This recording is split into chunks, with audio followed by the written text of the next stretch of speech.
For the board, in the absence of a superintendent's presence, needs to nominate someone to act and serve as secretary this evening. Do I have any nominations? Monica? I second that nomination, Monica. Okay, and all those in favor? Thank you. Thank you, Monica, for taking on this role this evening. Are there any adjustments to the agenda today? Hearing none, we'll move on. I'll entertain a motion to approve the minutes of the Winthrop School Board meeting of July 17th, 2024, and the Winthrop School Board special meeting of August 6th, 2024, as written. So moved. Seconded. All those in favor? And just so you know, Abby, you and Joseph can vote. It's an honorary vote. Okay. So this is a 4-0 vote. I'll open up to the public at this time for public comments. If there are any of those in the room or on Zoom, we ask that you come up to the podium and introduce yourselves, or those on Zoom to just write in the chat.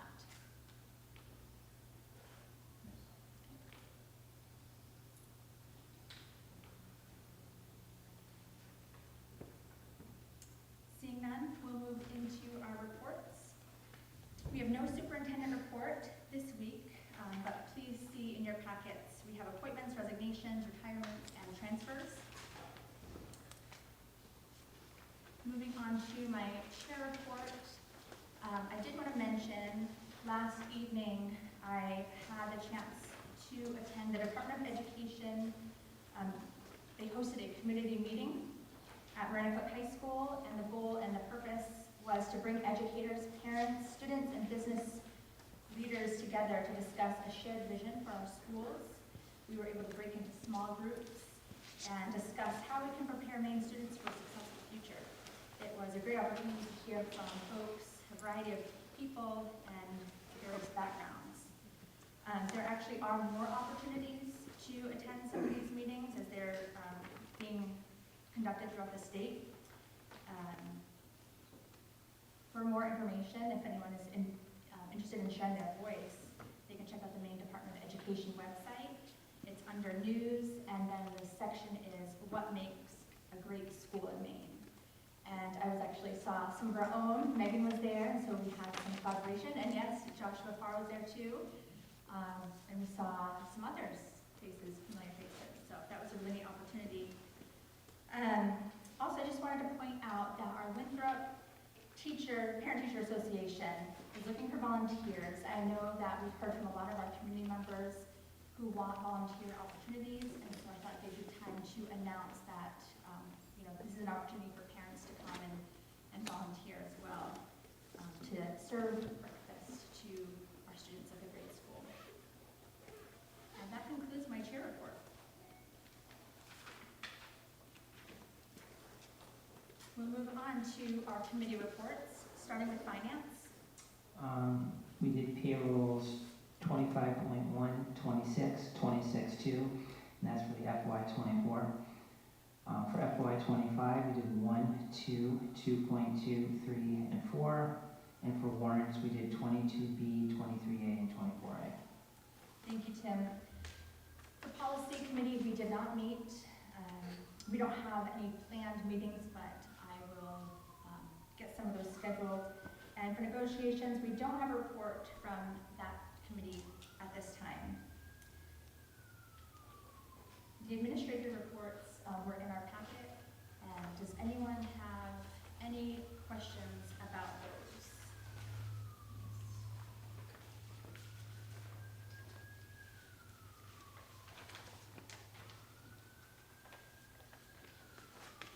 We do have Mrs. Rambler in today? I don't see her. Okay.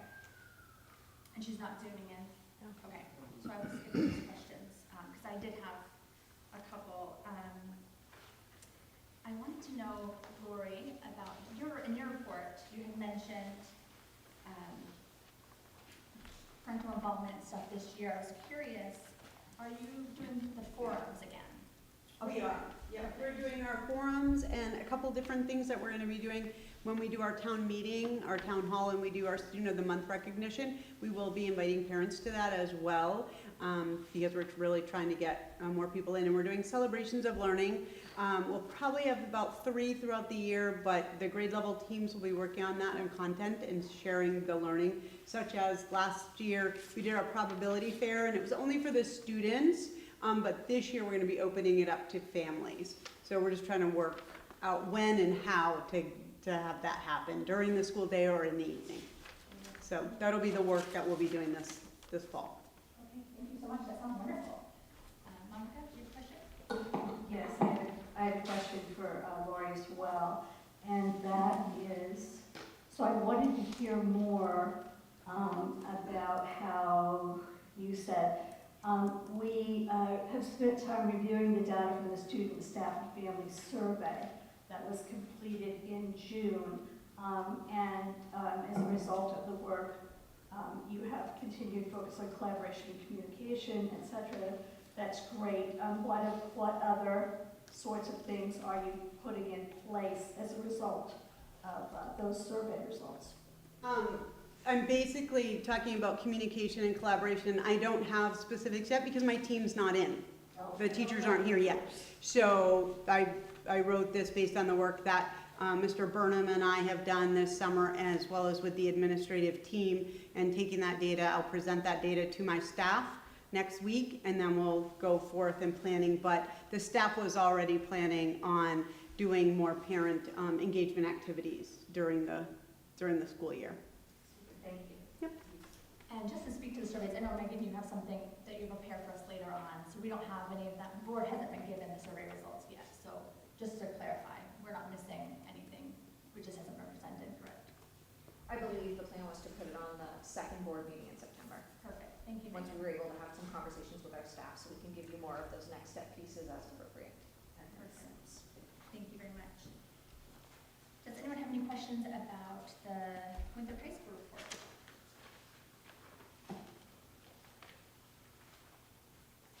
Yes, Monica?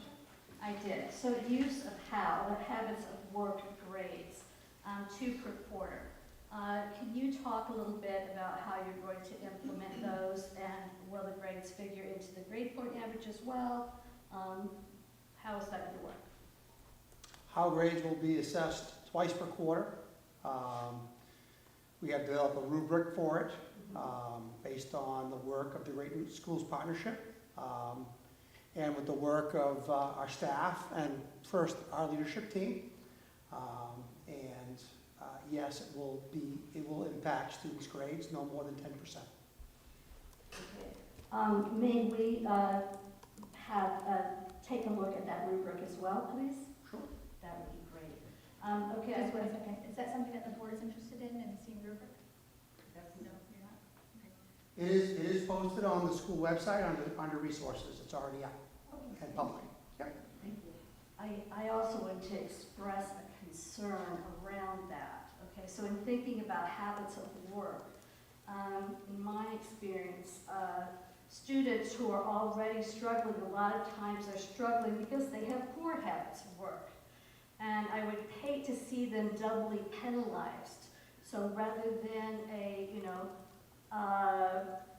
getting a bad grade because they're maintaining poor habits of work, what kinds of things do you have in place, or will you put in place to encourage them to improve those rather than just a sanction of a bad grade? Well, I think we're going to work on, we worked on a rubric that was, could be implemented with fidelity and that we felt was fair and would not unduly penalize kids. And we do have interventions in place through RTI and others to be able to help kids that are struggling. I also see it as a means of improving our communication with parents. Stems a lot from some issues around attendance and disciplinary issues and student tardies, as well as some organizational pieces that we're hoping to incorporate more soft skills into our curriculum and day-to-day to try to help kids be better at the things that they're not so good.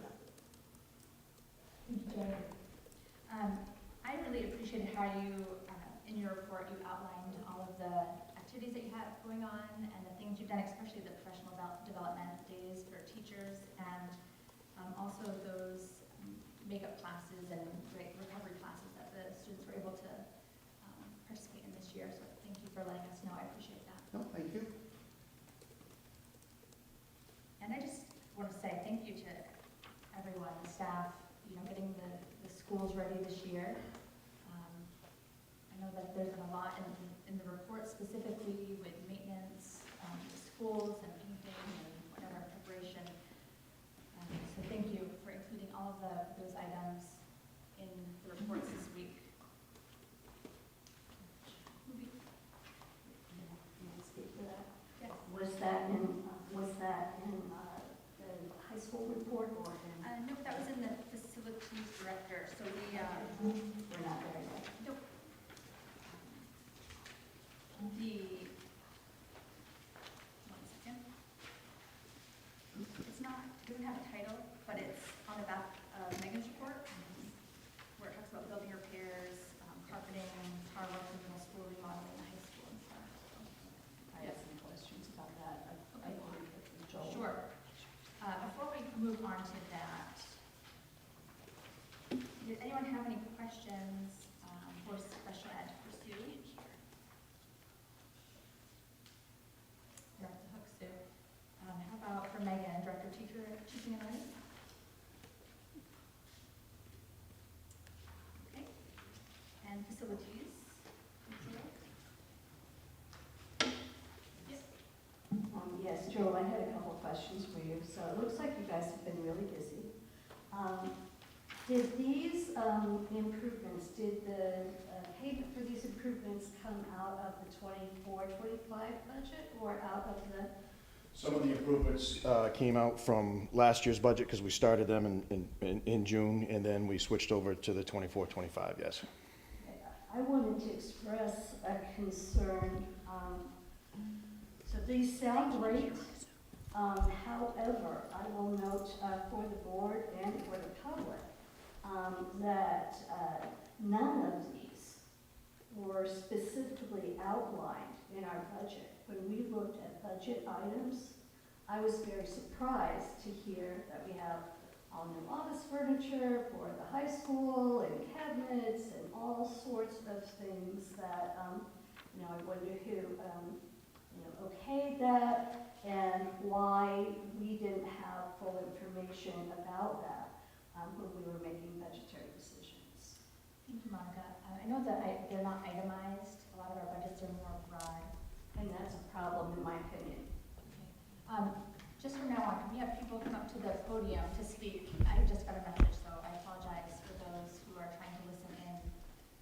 Okay, thank you for your comment. Any other questions for Joel? Okay. Anything for transportation? And, yeah, okay. I'm wondering what our plan is for transportation coming in here on the new school year.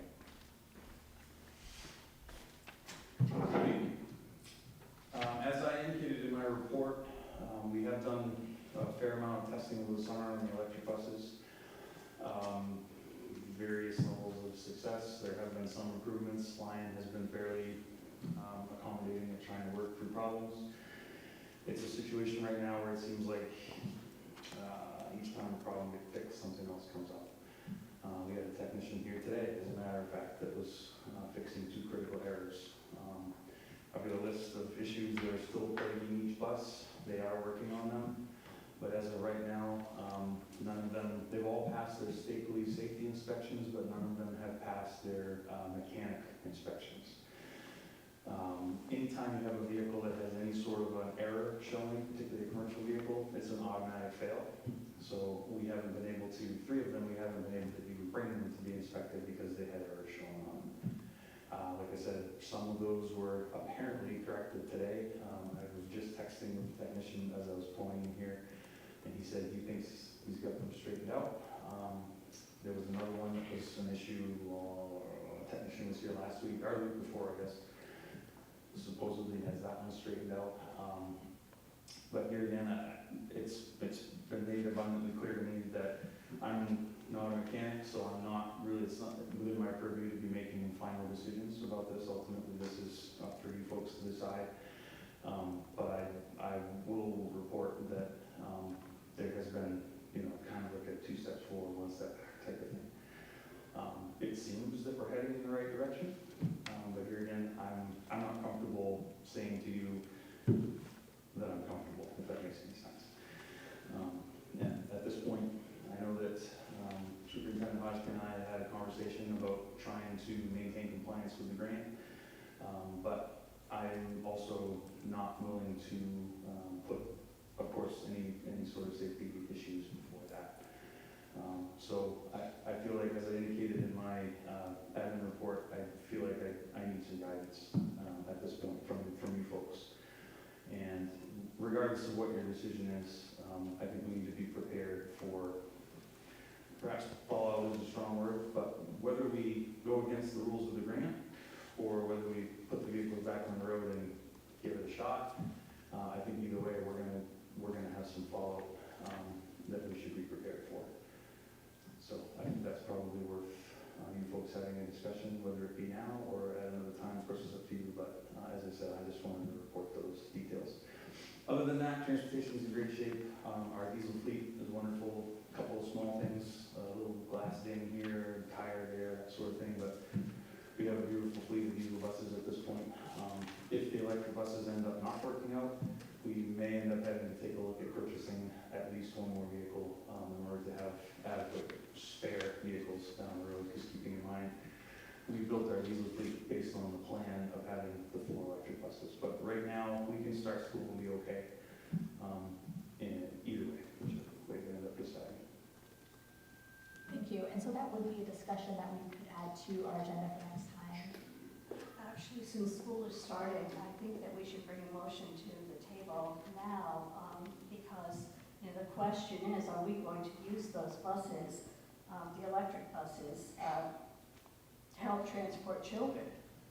School's starting now. I certainly don't feel comfortable with that, and I'd like to put a motion that we not use those buses until we can revisit it. Well, I think Josh is saying that we're okay for now, that we aren't using the electric buses to start off the school year. No, that's not necessarily what I'm saying. I'm saying I'm not making a decision either way because I'm simply not comfortable with that, with making that decision unilaterally. What I am saying is that we have enough vehicles to be able to, should you decide to either table this or, however you decide to proceed, we have enough vehicles at the moment right now, as long as we don't have any major issues with diesel buses, which, who knows. But as of right now, we have enough vehicles to do our job. We may be a little tight on trips, because I know that, we try to accommodate athletic department as best we can for sometimes 2 to 3 trips a day at the same time. But Joel and I have talked about that, and he knows that we're a little tight on vehicles. We're great on drivers, but at this point, we're a little tight on vehicles. But we have enough to be able to maybe have them for right now. I guess my thought is traditionally, during meetings, we haven't made motions to have new discussions because we want to allow time for the community to give input as well. But I do understand what you're saying. Let's let Ivy speak, because I saw her hand go up. I just like to propose, because Josh said that there's 3 buses that still haven't passed with the mechanical part of it. None of the 4, all 4 electric buses have expired inspection stickers right now. Keeping in mind, school buses have a 6-month inspection sticker, so it goes fast. They all expired in June. And again, because of all the changes and fixes and whatnot that they've been working on, the mechanic basically said, look, there's no point in me even bringing this to my shop when there's this error, that sort of thing. So as of right now, we could hustle through. If all of these things if we had an ideal world, we could hustle them through and get the inspections done before school started, assuming that they all passed. But again, 2 out of the 4 of them, these issues were just corrected literally hours ago. and obviously the mechanic isn't even in at this point, so. So we're definitely on a race against time here if we're gonna try to do this. If not, and we wanna try to perhaps, table this for another time or talk about it at a later date, that will buy us some time to hopefully get the errors corrected and actually try to get stickers on. Seeing that our next school board meeting is on the 4th, we would have only been in school for one day, I think it's reasonable to add the discussion to our next agenda so that we can kind of give adequate time and courtesy. I don't know how. I agree. Okay.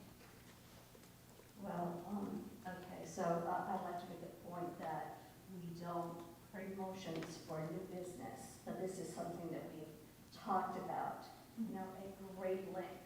And I am not comfortable having, those buses on the road transporting our kids for even one day. Never mind, the top priority is that no kids get hurt, but the liability too, when, we know we can't. No, I agree with you, and that's why they're not inspected, so we can't even legally drive them, so that won't be the issue Okay, between now and our next meeting. okay, then I feel comfortable waiting.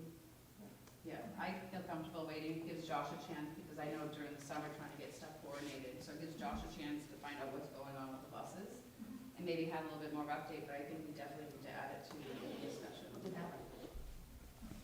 Any other questions for Josh at all? Okay, thank you so much. I You're appreciate welcome. it. Any questions for our nutrition department?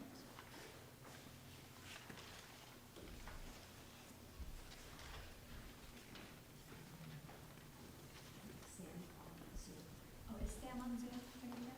I believe she is. Okay, thank you.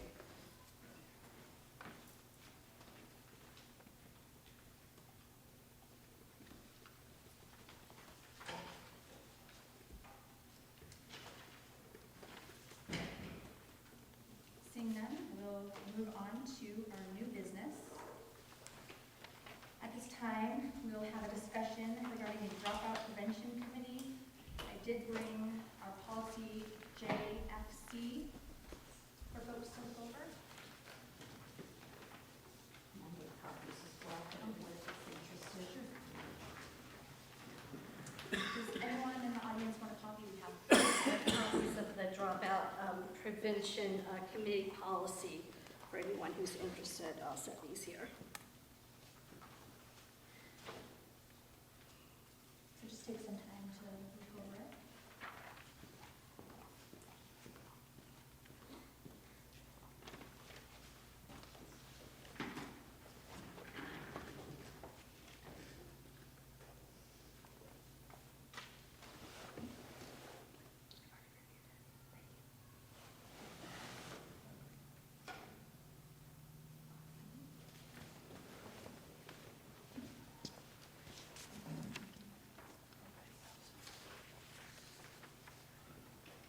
There's lots of.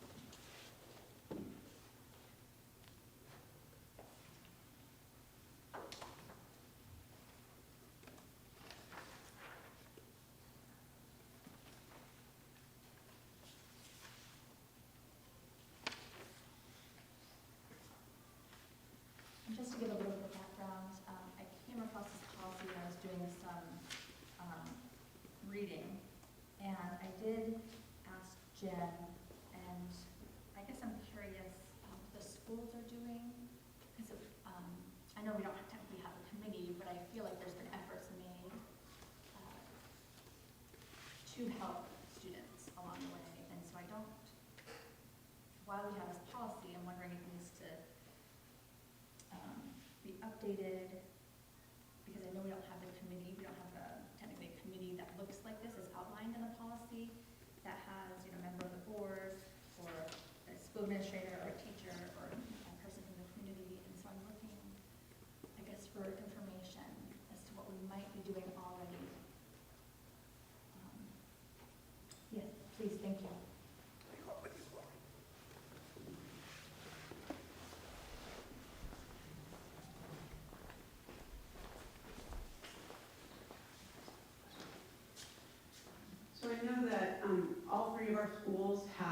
different committees within the building and do work. We call them our high-risk meetings. At the middle school is our social worker, school counselor, dean of students, myself, teachers. It depends on our different level, but those are the students that are most at risk. And we're meeting, creating individualized plans for them, and really reaching out because we're already identifying those are at risk for dropout. We work with other administrators. One of the plans that we did do was our transition plans, the 5th to 6th, 8 to 9. And I know Mr. Dufour will talk a little bit more about what they're doing at the high school with their RTI, as well as their high-risk meetings as well. So that's a great lead, and Lori, we have meetings every year with the middle school staff, as they pass off students that they identify that are at risk. We had that meeting and a lot of documentation so that the high school staff could get ahead of the game with the incoming ninth graders.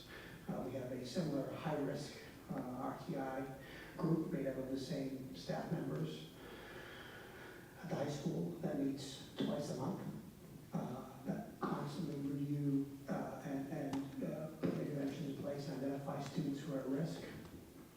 We have our RTI process, referral process, which is a separate team, and they work with the staff on identifying kids at risk and putting interventions in place.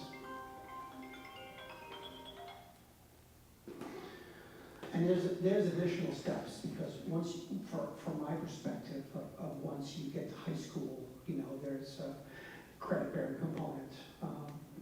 And certainly there are things like, graduation and being on track for graduation that are really important. And besides the aspirations in the college, part of it, so your aspirations beyond high school, if you will. I meet regularly with Alexis and Stacy, our native students, and our guidance counselor. We just met today, actually, to identify any of the rising seniors who are at risk.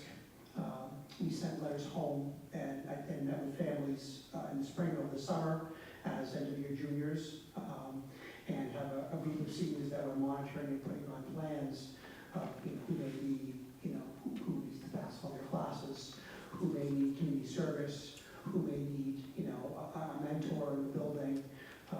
We just made a plan for a student to go to CATS who probably normally wouldn't go because that's going to be their hook. Those kinds of things.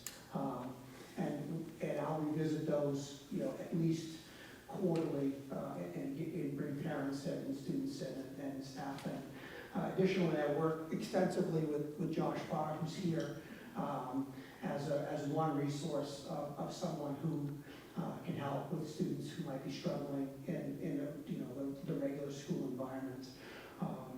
So there's a lot of pieces at the high school in play, because it's actually where the rubber meets the road, and making sure that our kids graduate, and if they're not on track to graduate, how to get them on track to graduate, and if they can't do school or they're too far behind, we try to find them the means to be able to be successful in a different pathway, which is okay. So we do a lot of work on those types of things with a lot of folks involved. Thank you very much.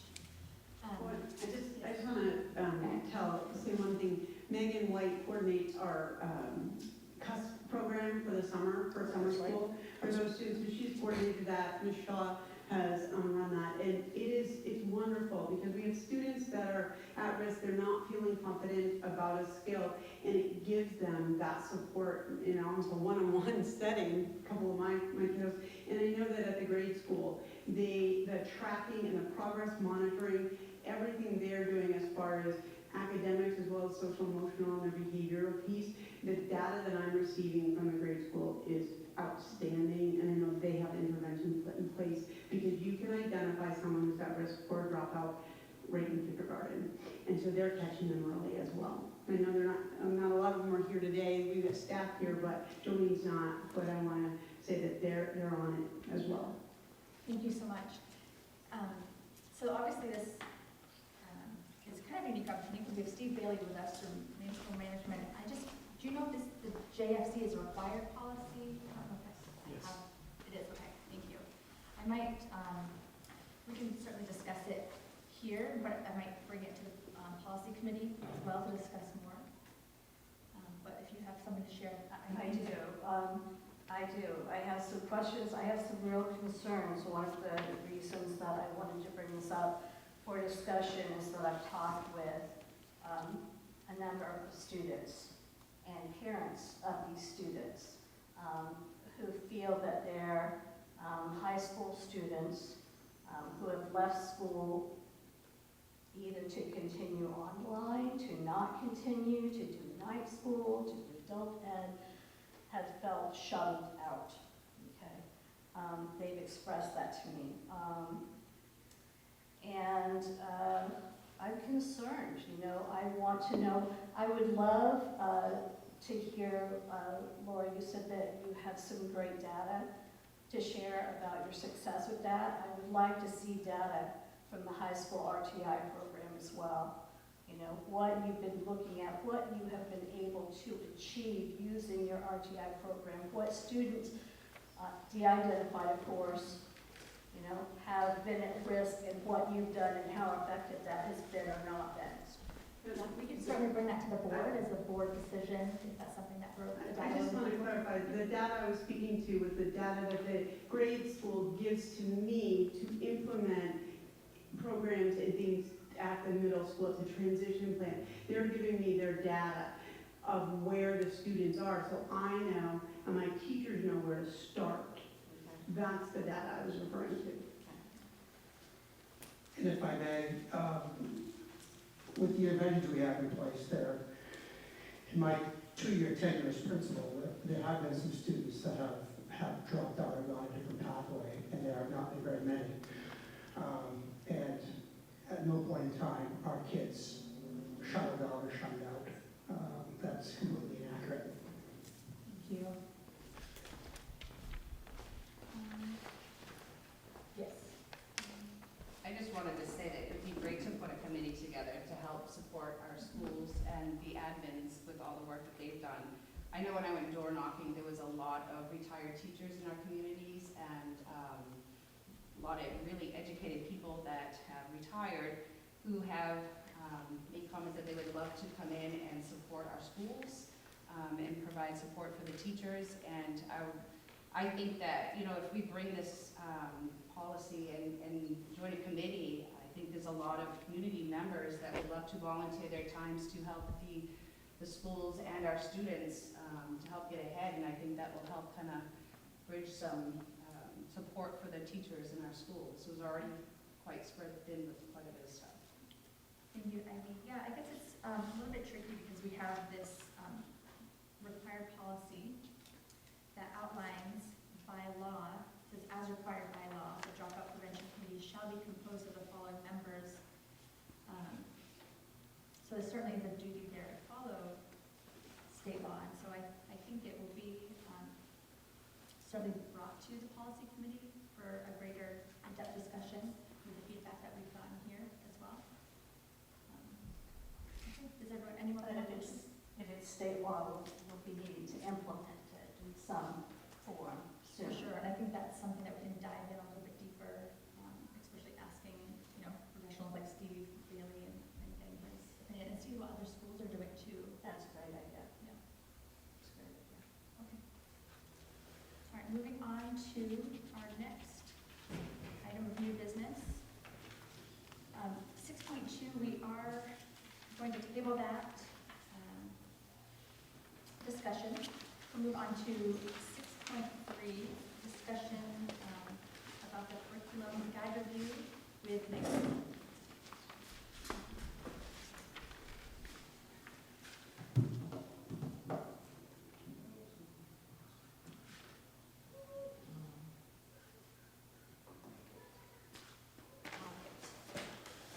So, this evening, what I have to present you, I have one binder, but I have it digitally as well, and that will be over to you folks. So I'll leave this here if anyone wants it tangibly right now. So in accordance with policy IGA, it says that the school board will review and adopt, approve all curriculum guides, course descriptions, and courses of study prior to their implementation. And I'm very, very, very excited that I feel like over the last 2 years, we've had a huge collaborative effort across all 3 schools to prepare curriculum documentation that I think teachers are really proud of and that mirrors what we're doing. And so I'd like to present that to you this evening for your consideration as new business, with the approval vote occurring at the following meeting in old business. So I do have one printed one available for you folks, for those of you that would like it. However, I've also created a link online. If you're using your Winthrop Schools email, you can access it. So I'll show you how to get there. We will go departments, teaching and learning. And then on here, you can click the tab that says curriculum. And then school board only draft access. So again, you'll have to be logged into your Winthrop Schools email. And it will allow you to come to this page. So I'm just gonna walk you through what these resources are and answer any general questions that you might have right now, and I'll be prepared to answer any content-specific pieces at our next meeting. So in accordance with that policy, my position is tasked with developing a curriculum cycle, so I've attached that document. Here it outlines the purpose of a curriculum committee and the purpose of review cycles. There's essentially 4 stages up to it, so there's a year where you're going to study and evaluate, which we haven't really been able to do quite yet. We're doing a lot of the planning and developing. Over the last few years, I brought a couple of programs to you, and we've decided if those are going to be in support of the curriculum that we're building. The next phase would be implement, monitor, and refine. So this is where we'll start to look at assessment. And then it's phase 1, but it's kind of cyclical, right? So after we've been monitoring, refining our curriculum for 2 years, we would stop, look at the student data, look at updated standards, and determine if we're still in alignment. This also includes where we are in our content areas over the next 4 or 5 years. And this is kind of what I've been presenting to you folks as well, starting with science 2 years ago. Math was supposed to be this year, but we've also done literacy at the elementary school. And then a list of our current programming. So what programs we have that are supporting our curriculum. So that is available to you. I don't want to spend too much time on any piece here, but I do want to show you so you have an awareness of what I'm presenting. At the grade school, we have done something a little different. We have not been doing by unit paperwork or standard paperwork. We've been working all year long on a report card alignment. So how this started is we wanted to digitize our grade school report cards. They currently don't exist in PowerSchool, our student information system. So we did some research over the last couple of years, Jolene and I, and figured out we can make something that's going to be pretty cool. So we're pretty excited about the digital piece of it. But the teachers over the last year have taken time, and I mean a lot of time, probably 9 hours of professional time in teams, looking through the standards and determining what verbiage for each grade level they want on their report card. So here, once they've done that, we didn't just look at each grade level kind of in a bubble, we looked at it vertically. So does this flow vertically as well? So that's what these pieces are here. So the vertical alignment documents are going to look something like this, and they are in there as well. This is what will be put on the updated report cards by grade level. So if I'm looking at ELA and I'm looking at standard R3, it exists in all the different grades. But the performance indicators for each grade, what the kids have to do is different. So the words are different, but we wanted them to flow nicely. And sometimes it is similar, maybe it's just ramped up a little bit. So this gives us an idea of like what things specifically are being covered and how they build on each other based on the report card. We also have grade level work. So the teachers worked a little bit on that vertical piece. They finalized that and they looked what was above and below, but they spent a lot of time on their specific grade level. So this is going to be some ongoing work that's going to be happening this year. So if we're thinking of our kindergarten, or excuse me, this is 2nd grade, the standard, that R3 we just looked at is here, but these, and I know it's hard to read, but these are all the nitty-gritty things that that grade level specifically has to do. As we go into this year, and I just wanted to present this to you, this will be curriculum documents that we're working on in an ongoing basis as we're aligning and creating consistency across each trimester. So the teams will be meeting. Ms. Randall and I already figured out, I think, 2 or 3 dates where they'll be getting together and saying, okay, so for trimester 1, where are we at in all of these content areas. What pieces or what assessments can we put in each of these buckets? So that we're not only creating this really great report card that's standard aligned, but it's also a process for consistency and sharing what's going well in our classrooms. So that's the plan for the grade school. We also included the curriculum extensions, so art, PE, am I forgetting one? Music, thank you, because the library is not assessed. They've done their same language, and instead of guiding principles, we did core values that support learning. That will span K-5 as well. So those are all centered, those were developed by their leadership, I think.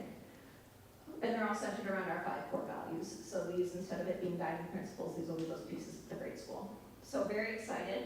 Also a little nervous about being able to get everything in the computer and working for trimester 1, but hopeful. So that is the curriculum documents that I'm presenting specific to the grade school. The middle and high school are very similar. So I'll just show you something from the middle school. Starting probably maybe 2.5 years ago, we began vertical alignments 6-8, because most of the standards are grouped that way, and 9-12. So each content area started their work by familiarizing themselves with all their standards and determining which standards were happening at each grade level, because not all of them have that delineation. So there's a vertical alignment for each of the core classes. This one was finished in 2022. So this document, this has been years worth of work culminating. So that exists for core content areas in 6-8, also in 9-12. The teachers also went through and identified essential standards. So what are the real things that are super important to be completing in this class? So the way we framed it back then was like, if COVID happened again, what are the pieces that you couldn't miss out on? And they worked on that in their vertical teams as well. That was not done in a vacuum. So all of these things were within their content area. Over the last 1.5 years, I want to thank the teachers, but another piece is thanking our administrators who have given me lots of their time and giving teachers lots of their time to be able to complete these documents. So we have the standards for each grade level, and then I'll just pop one of these up. Let's see. They've been working on 5-unit maps, and these maps will include a brief overview of what's happening in each unit, the suggested resources, so this is where our programs support our curriculum, because it's more than just one program most of the time. The length of the unit, the specific standards that are covered in each unit, and then knowledge acquisitions, which are things that students will know, so the content pieces, and then things that students will be skilled at, so things that they actually have to do. So depending on the content area, those are longer or shorter. Fortunately, middle school social studies did have some opportunity to do some vertical pieces. This is some of the future work. You'll notice when you look through these later that these are empty in multiple classes because we haven't been able to do that vertical outreach. We've been focused this past year really on what our own units in each course looks like. So these are kind of the nitty-gritty pieces, I think, when folks think of curriculum. And when, in the past, we've done the ASK accreditation at the high school. It hasn't been something we've done in the last, I don't know, probably 8 years. But this was something that, and I know Ms. Shaw is here, we used to always get dinged on not having a written curriculum. So for a lot of our veteran teachers, I feel like this is something that they're very, very proud of. It's something that, as a veteran person from Winthrop, I'm very proud of. And I hope that you folks take some time to look through it and consider supporting the documentation that our teachers have done. And I'm excited to share it with you, share it with new hires, and share it with our community. Thank you very much, Megan. Any questions from the board?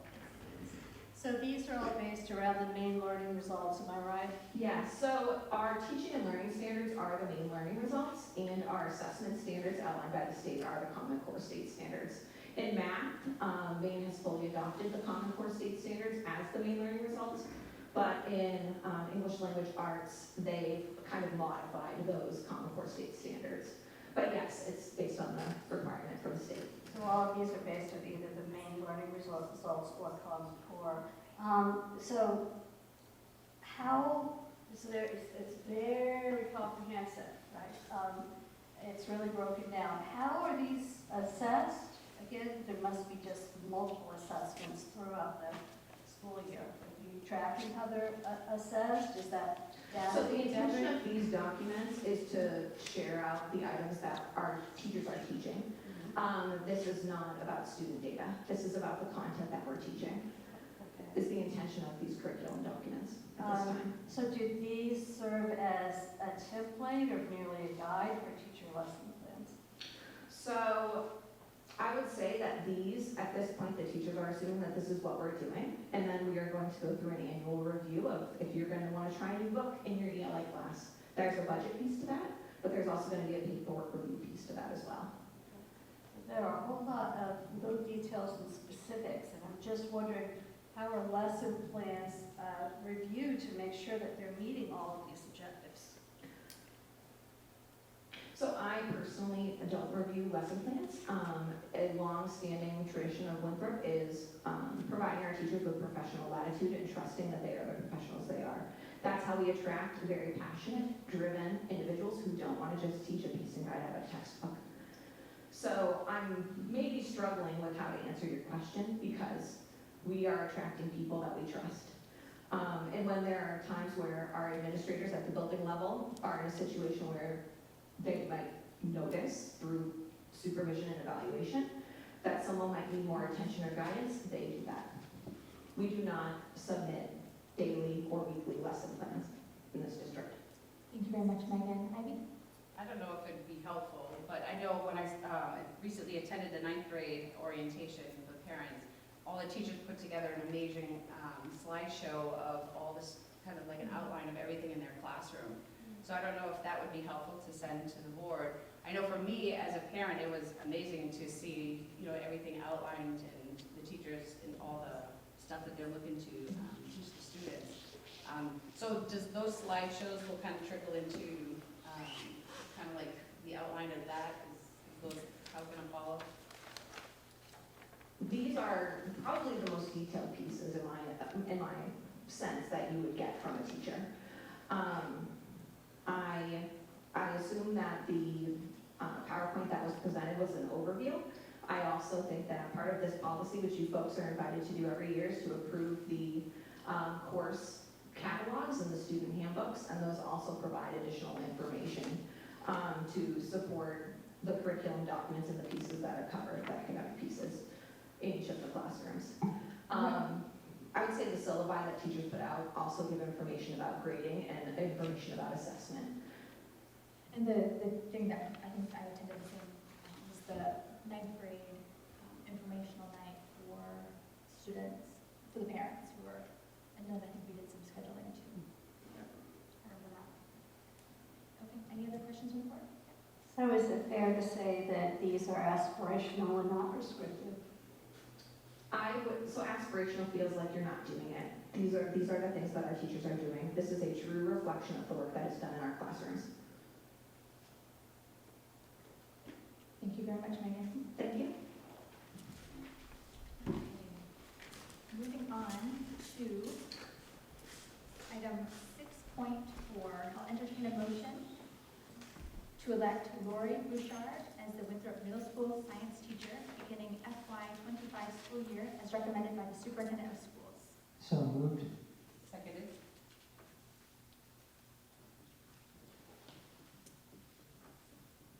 And all those in favor? Do we want? Oh, yes, perfect. Thank you so much, Lori, for coming up and speaking. So I'm pretty excited about this because for the first time in many years, with the middle school is fully staffed, we actually have complete academic teams. Lori Bouchard comes to us from Oak Hill, 10 years experience. She is passionate about science and very, very excited to be a part of Winthrop. Has been in several days already, checking things out and getting set up. Wonderful. Thank you. All those in favor? Having 4-0 with a 2-0 vote from our student representatives. Thank you very much. And stay right there, so you have another one. I'll entertain a motion to elect Elizabeth Peters as the Winthrop Middle School ELA teacher beginning the FY25 school year as recommended by the superintendent of schools. So moved. Seconded. And Lori, do you want to speak on? Elizabeth is coming to us from Lewiston. She actually is a community member, has served on our town council, the Winthrop Town Council.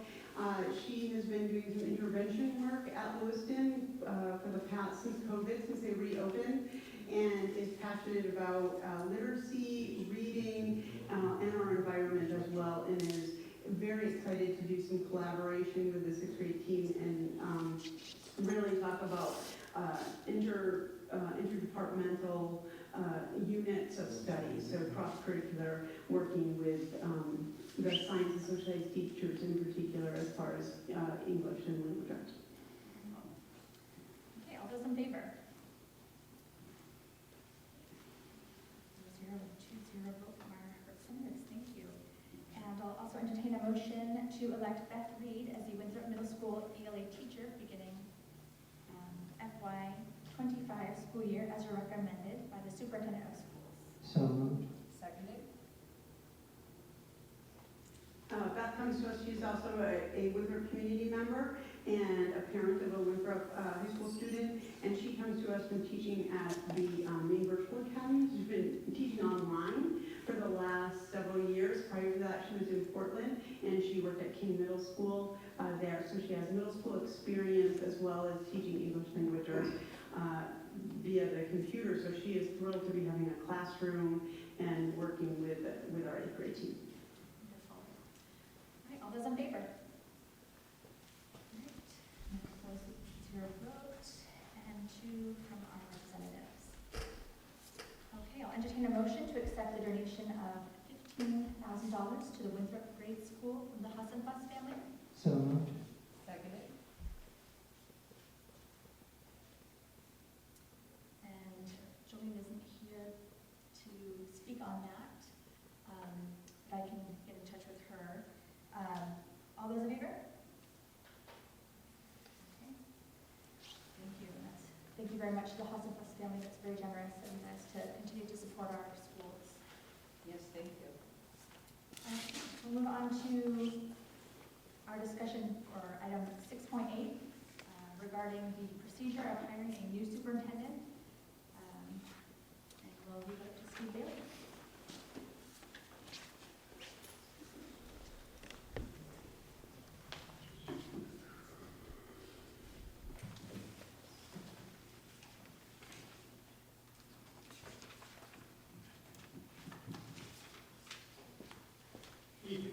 You have some materials for you.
So good evening. I will start with a little bit of introduction of myself. I'm Steve Bailey. I'm the Executive Director of the Maine School Management Association. I'm also the Executive Director of the Maine School Boards Association. One of the services that Maine School Management does provide is to help districts, as we had before here, search for superintendent candidates who might fill a vacancy that you have to make sure that you have a superintendent. Each school district in the state is required to have a superintendent. And you need to be able to have that individual hired to be able to continue your operation as a school district. What I'd like to do is start with the colored brochure because there are a couple of things that I want to make sure you understand first. One is the process. Number one, that we would help you with if you so choose to be able to use MSMA to help you with the process, or if you were to do it yourself. This same process should be followed because there are state statutes as well as policies that you need to abide by in making sure that your search is an equitable search, and it's free of bias, and you follow both state law as well as policy. So that's one of the important things in terms of me being here tonight, as well as for you to understand as you begin to work within this particular process. So I'd like you to open up to the inside of the brochure first, and just recognize that in each individual search, that the process should start with a conversation about thinking about these 5 phases, as well as the kinds of things that are important for you to know and be able to talk about before you actually start the search. 1, should a consultant be employed to assist in the selection process? Part of that is going to depend upon what kind of assistance you feel you have within your central office team, whether or not you want to make sure that the process is kept confidential and utilize outside people to prevent any type of bias and or delivery of information or slipping of information out to people in the community that wouldn't keep the process confidential. In Maine, the search for superintendent as well as for other positions are considered to be a confidential process, and therefore you're protecting the privacy as well as the reputation of the individuals who are making application for this particular process. There is a point in the process later on where, with the knowledge of the individual, were you to have some type of public interview or public opportunity for the candidate to be able to explore the district, that you'd be able to make sure that person knew ahead of time that the process would become public at that particular point in time. So if they needed to, they could make contact with their prior employer and make sure that people knew that they were making application in another district. But that would come down the road, and we would talk about that with you in terms of when that particular aspect or notification should happen. In this particular instance, I don't think the second bullet is going to be appropriate in terms of the outgoing superintendent being involved in the process. The third bullet is important. You have 5 school board members, 5 voting school board members, that in terms of this particular process, will it be a subcommittee or will it be the full board that would be involved in the process? That would be a discussion that you would need to have as a board. Another very important one is to consider that 4th bullet. Will any other administrators, teachers, or citizens be involved? Because often with your chief educational leader, your superintendent of schools, being a person that does need to interact with school staff, community members, as well as the school board, it would be important, in my mind, to think about who else you might want to involve in that particular process. That would need to be a school board conversation. The other thing, and I've mentioned this before in terms of the workshop that I did provide, that the superintendent is the one employee that the school board employs. The superintendent, with your approval, as you did in terms of 3 different nominations here, you approve nominations, and then the superintendent is the person that offers the contract and actually hires the individuals to work within the rest of the district. But the superintendent is the one individual who you have direct supervision and, as well as evaluation responsibilities for. So with that, there are 5 different phases that we would talk about in terms of what would be entailed or what would be involved in a superintendent search. In thinking about who you would want to lead the district for as your next superintendent, it's important you have and do begin to develop a leadership profile. What would be included in terms of important factors that would be involved in helping to identify who this individual might be. So you'd want to think about what have been success factors that have worked within your school department before. Are there major issues that are still here that you want to see if you can address and think about in terms of bringing somebody else in? What would the expectations be, for that particular individual?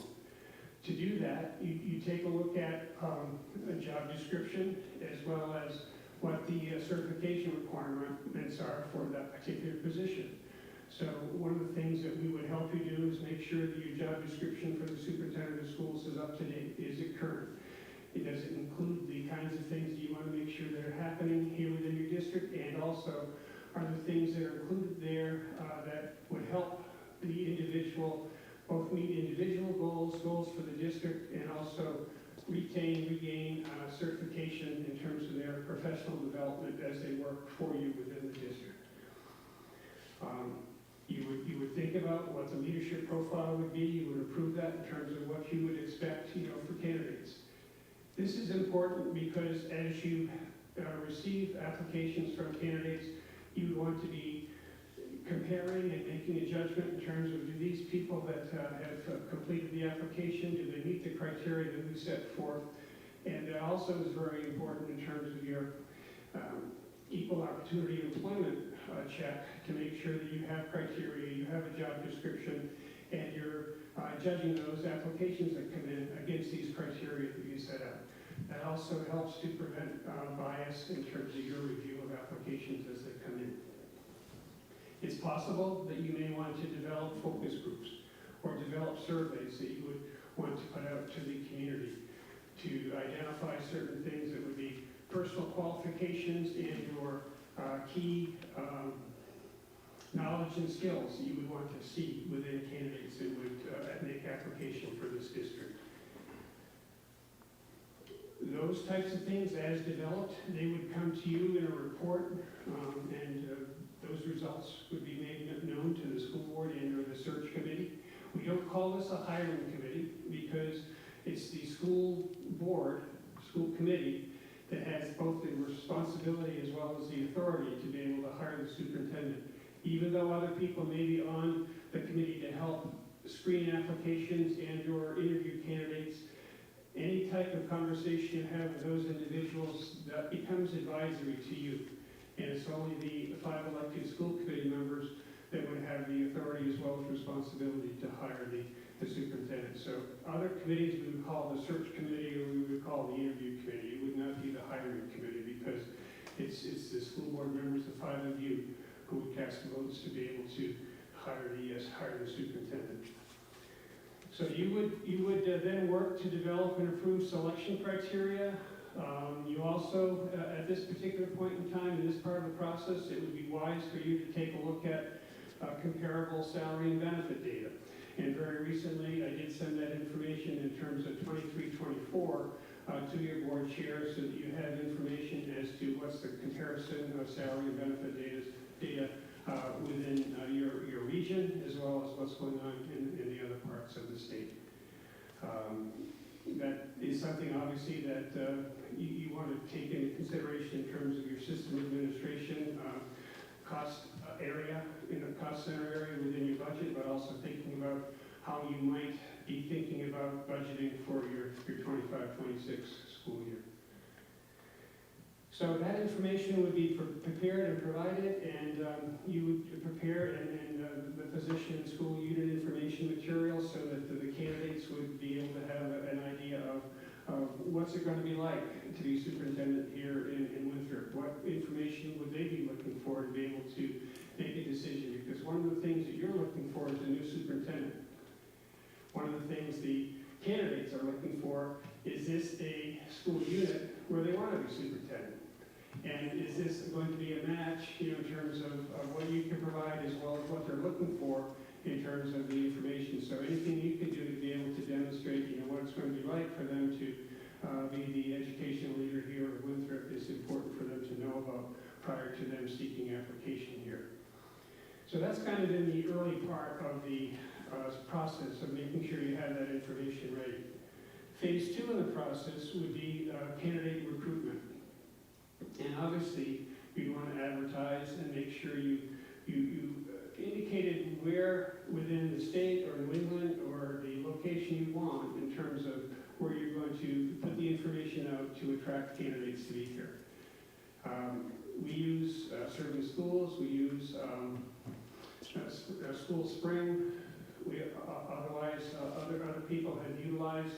In the past, they've utilized the American Association of School Administrators website that broadcasts nationally to active superintendents or people who are members of that particular organization. Sometimes it's more regional in terms of trying to do a New England ad. That can be done in a variety of ways, or also through newspapers. newspapers. However, we do find that newspapers are very, very expensive, and it really depends on who uses that as a resource to be able to search for jobs. So in Maine, most typically, applicants do use serving schools as well as School Spring in terms of knowing that that's how jobs are advertised in Maine. But we certainly would talk about that later.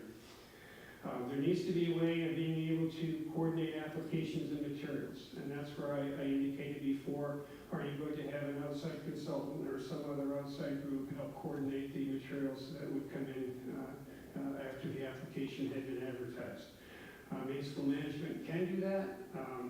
We can receive the applications, we can make sure that they are complete, we can do some preliminary background checks in terms of looking at doing some Google searches, and I say that up front now because we recommend that the members of the interview committee or the search committee not do Google searches, because one of the things that we want to provide for you is, as much as possible, an unbiased look at the candidates. And if you were to find something on the internet, who's to say that that's truthful?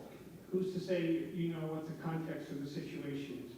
But knowing or seeing that information, you're entering that particular process or part of the interview or application review process, with some type of a funny feeling that's going on in terms of, are you going to be able to create an unbiased review of anybody that would come through as an applicant.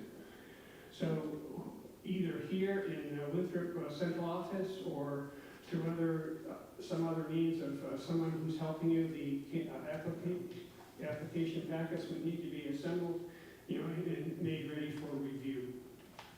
So that brings us to phase 3, the candidate screening. Now, MSMA can help in that process. We can review candidates to ensure the application is complete. We can inform successful candidates and schedule interviews, inform unsuccessful candidates, as well as work with the district to select and schedule finalists. So those are things that, if not done by us, would need to be done by you within the district. A fourth phase would be that the board would need to be ready and prepared for finalist stage by scheduling interviews, advising and conducting reference checks by the board, and also assisting in preparation for and conducting of site visits and final interviews. Included within here would be the development of application screening rubrics, because you should have some means of identifying who are the candidates and why you're choosing them, and have some objective criteria that would be involved in the development of who you actually select for your people that you interview. The other part would be the development of questions that you want to create and develop and use within the interviews, and that typically is done by the group to make sure you have both questions that pertain to Winthrop, but also educational leadership and things that pertain to the job description and the criteria that have been previously developed in the survey and form process. So that really takes you through the interview process, and then obviously at that particular point in time, the appointment,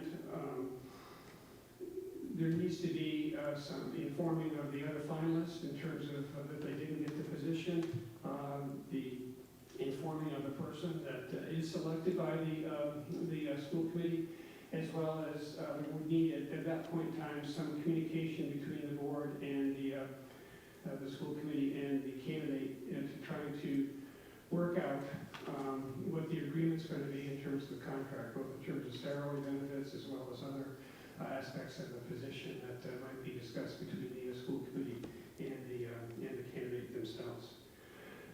Big piece, because right now you've only gotten to the point, okay, yes, you've identified who it is you want to be in the position.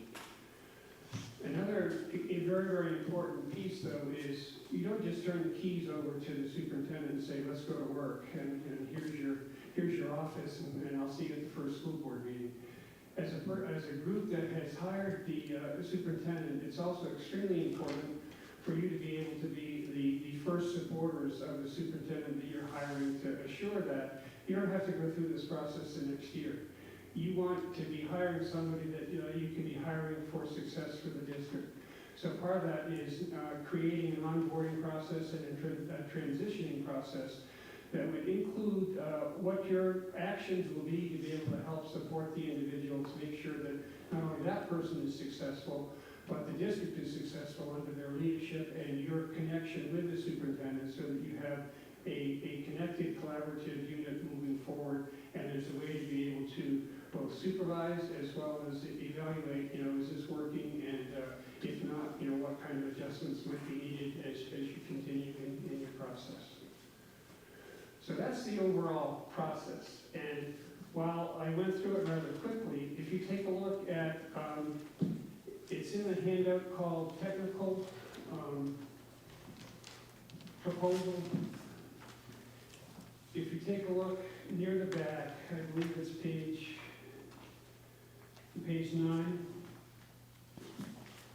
It really, for this particular process to work, and this is a full search. This is not an interim search, and this is not a quick, fast-paced search. This whole process takes about 3 months. And I would say, when I say 3 months, it's more like 14 weeks. Because you need to allow time for these individual steps to happen. And it does take time to collect information, to be able to get people to meet during your busy times of year. And you've got other things that are going on while this whole process is happening as well. Depending upon when you want this search to start, it will depend certainly in terms of, I would say, the candidate pool that you are going to get. Starting it right now, you've got people who are just starting the year, they're in their positions. If you started in October and make a decision, sometime in terms of January, when do you want the person to start? That will be another discussion, that the school committee will need to have.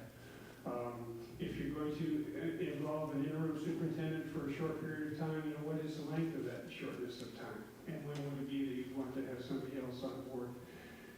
It's possible that you may have somebody that would be interested in candidating for this position who may be in a leadership position, but not yet quite in the superintendency, and would be willing to make the jump or make the step, mid-year. But otherwise, it may not be until July 1st that you might find somebody that would be willing to take a transition from the position they're in to now. But again, that's for you, for conversation, for discussion in terms of what it is you want to accomplish. But that 3-month to 14-week process really is something that it can't be condensed much shorter than that, because you really need to allow those steps to occur if you're really going to feel as if you've done a full job in terms of our recommendation for you to be able to get someone that you want to be in that position.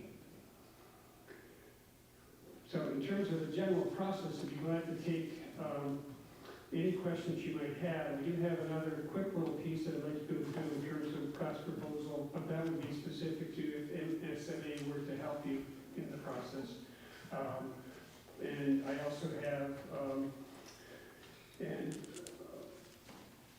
Alicia, I can give this to you later too, but I do have a draft ad that we spoke of earlier that you can consider even maybe during your conversation later tonight. Thank you. Does the board have any questions at all? Thank you very much for the presentation. I appreciate it. Okay, would you like any information on the cost proposal? Board, not at this time. Okay, we do have the pamphlets. We Okay, can refer to that, but I can also reach out to it at any time. very good. Thank you very much. You're welcome.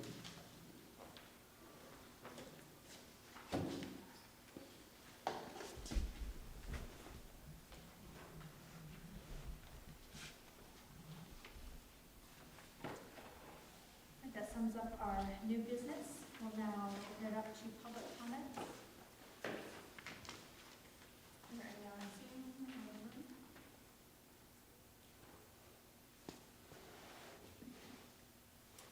Seeing, yep.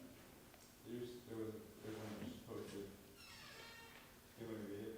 You please. Yes, yes. This is from Jennifer McConnell.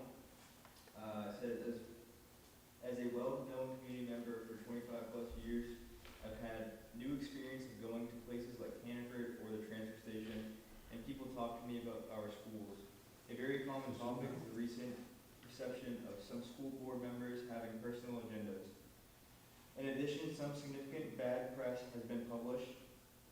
believe in the near future, the Winthrop community would like to know and deserves to know how the school board plans to rebuild trust with the community on how the board plans to support students and staff at Winthrop schools.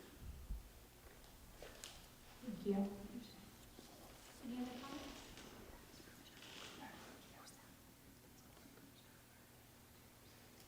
Seeing none, we'll go into the additions to future agendas by school board members, and I did take note of that item regarding the buses, so we'll add that to the agenda for next meeting. We were also going to revisit the dropout convention. That will be, in the policy committee, we'll do that. And then I also was reminded of the tabled item too, that we'll add. That was for the land.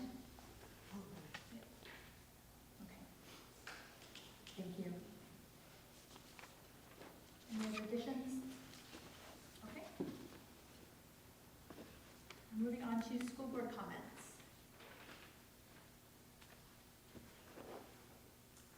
I think Dr. Connell's right.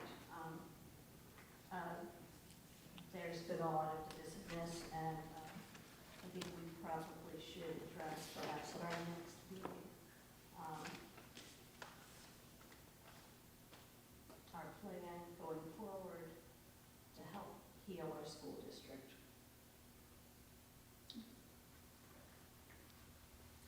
All right, we'll end that portion of our meeting, the school board comments, and we are going to have an executive session following this meeting. And so those of you, including our school board